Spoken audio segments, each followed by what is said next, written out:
Welcome, everyone, to the How to Get the Most Out of College podcast. There's a lot of talk about where to go to college, but not nearly enough about how to go to college. And it's the everyday decisions that drive your success. I'm your host, Elliot Felix. I've been a consultant to more than 100 colleges and universities, helping them improve their student experience. And I'm the author of How to Get the Most Out of College, where I take what I've learned about how college works and make it work for you.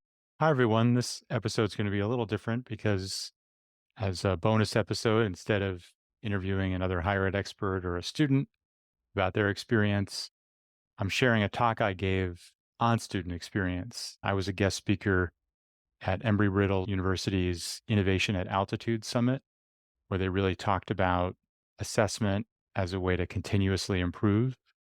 And I talked about how you can assess and continuously improve your student experience, kind of a short version of a longer class I taught for EDUCAUSE on student experience. Give it a listen and let me know what you think. Well, it's great to be part of this continuous improvement summit and to have all of you here to think about how to understand and improve your student experience. As we get going, I want to level set and create a shared definition of what we mean by student experience. That's often a great place to start, is defining your terms. An experience needs a person, an interaction, and time. That's really what makes it. So it's the way that a person interacts with a space, technology, a service, other people, and how they feel about that interaction, and how over time those lead up to an experience. And those interactions, you can think of those as touch points. Those are some moment when a person, a student, a faculty member, a staff, alumnus, partner is interacting with something. A service you're offering, a course they're taking, a career path they're planning. And that's really what makes an experience. And that's what you're trying to understand and improve every day in every way. So let's talk a little bit about some of the things that we're seeing, whether it's supporting a specific population or helping the whole population become more aware or better navigate or better centralize things that are otherwise distributed. There are certainly common things. Just as you all noted, we see service awareness as one of the big issues.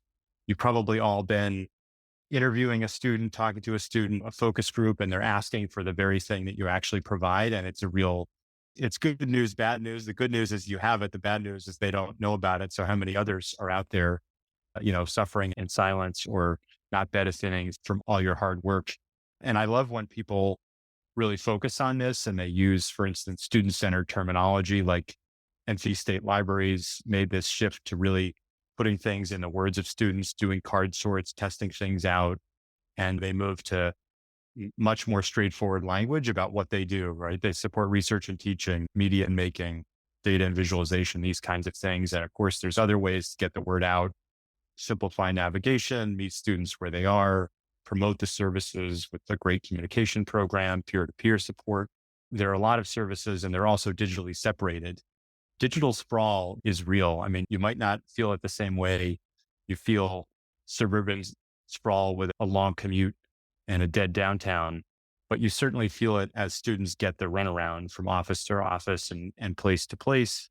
And when you can bring things together, you can often make a better experience that's more effective and more efficient. And I'm lucky enough to have the opportunity to work with Portland State on a project like this that increased retention by bringing services together as they redid their portal, which is often a great way to start. And since then, there's a lot better tech out there for that. I think another thing is just there's so much out there, it's hard to coordinate. Policies, processes, platforms are inconsistent. And then that makes for a disjointed experience or a confusing or a more complicated experience for students. One of my favorite examples of this years ago, Johns Hopkins did this course calendar audit, and they looked at, across their different schools and colleges and departments, classes weren't even starting on the same day. So, imagine how hard it is to coordinate your academic calendar when you want to cross enroll. And students increasingly are doing just that, right? As they do interdisciplinary studies, as they design their own major, they're cutting across these different programs. So finding ways to consolidate. The other thing that might be disjointed is the online versus the on-campus experience. Lots of times there's separate departments doing the same thing. You have instructional designers for online and instructional designers, sitting in the Center for Teaching and Learning Excellence that are focused on campus. They may be using different platforms, different principles. And so that can create some challenges. A lot of times it's harder to build community online. And I think step one, we created the online classroom, right? Everybody got very familiar with that during the pandemic. But a classroom does not a campus make. There's so much learning that happens outside of the classroom, whether it's a club, whether it's an event, whether it's a sport, whether it's a student organization, and really thinking about how you build community online is a great opportunity. So what I want to do now is give you a sense of, let's say you thought about, you have these different challenges from your poll, from your survey, from your focus group. What's a way to put all those things together to get a sense of where you are? And the student experience canvas does just that. We heard that from so many institutions that we thought maybe there's a way we could create a worksheet for faculty and staff to understand their students and to prompt some conversation across disciplines and departments about how they're doing.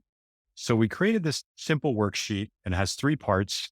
The first part is a persona, because you do one for each segment of your student population. And you can define segments however you like. In this case, we have the career shifter, right? So an adult learner, imagine an adult learner going back to school, trying to build on their past experience, but shift gears a little bit.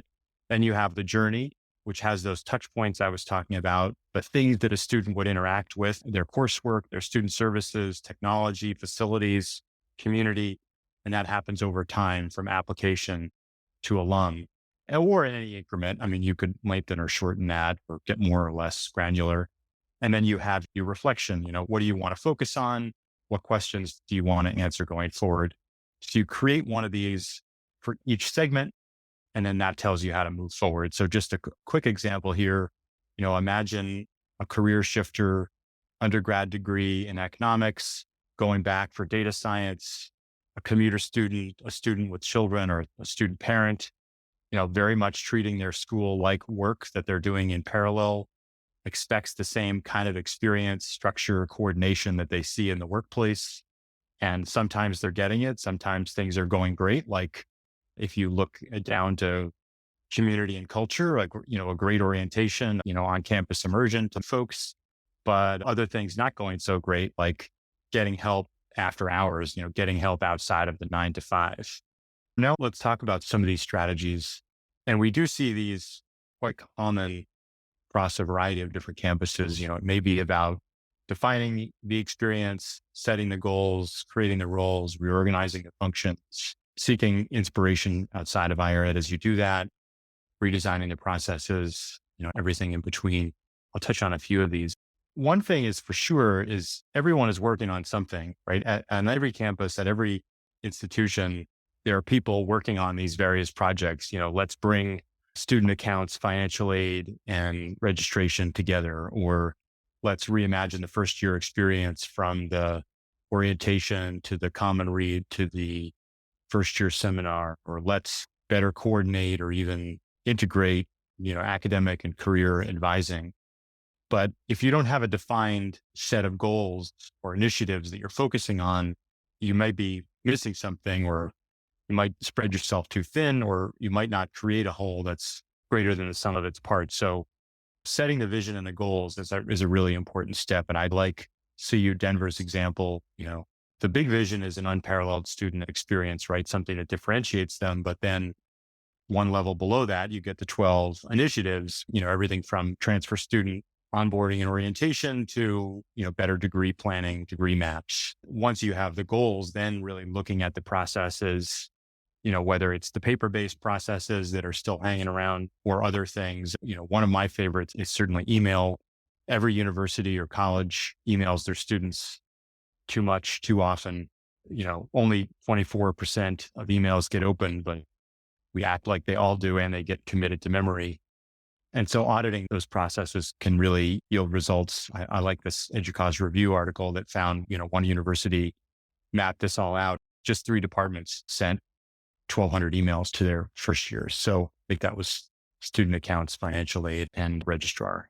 Your services are distributed. Therefore, students are getting their runaround between physical offices and centers and help desks. This is a very common pain point. It's something I think a lot of people are looking at, creating one-stop shops to co-locate the services, create a better experience, not just for students, but for the staff and the faculty that are trying to support them. So they're also not spread too thin and they can have great results. I think a lot of people are working on this. We've done a lot of these. Rutgers is doing these and there's good data to back it up. Rand did a great study, I think, of 21 different institutions in a community college system, and they found a 3 percentage point retention bump from service co-location. So it can really make a difference. And as you're setting the vision, establishing the goals, looking internally to your own strengths and differentiators is great.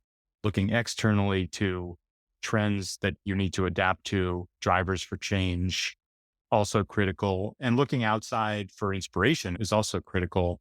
Lots of times you can get unstuck by seeking inspiration from someone who's looked at a similar problem in a different way. I mean, I remember creating a new service model for an institution that was really inspired by a visit to a science museum where they just really got the kind of pop-up programming right. And it was kind of a sight to behold.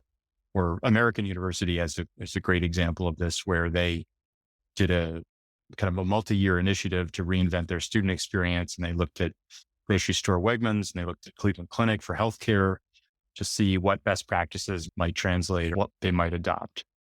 I think also the peer-to-peer model can be really interesting. Students are often in the best position to help each other. They can make that help, especially the kind of the frontline support, more approachable, more accessible.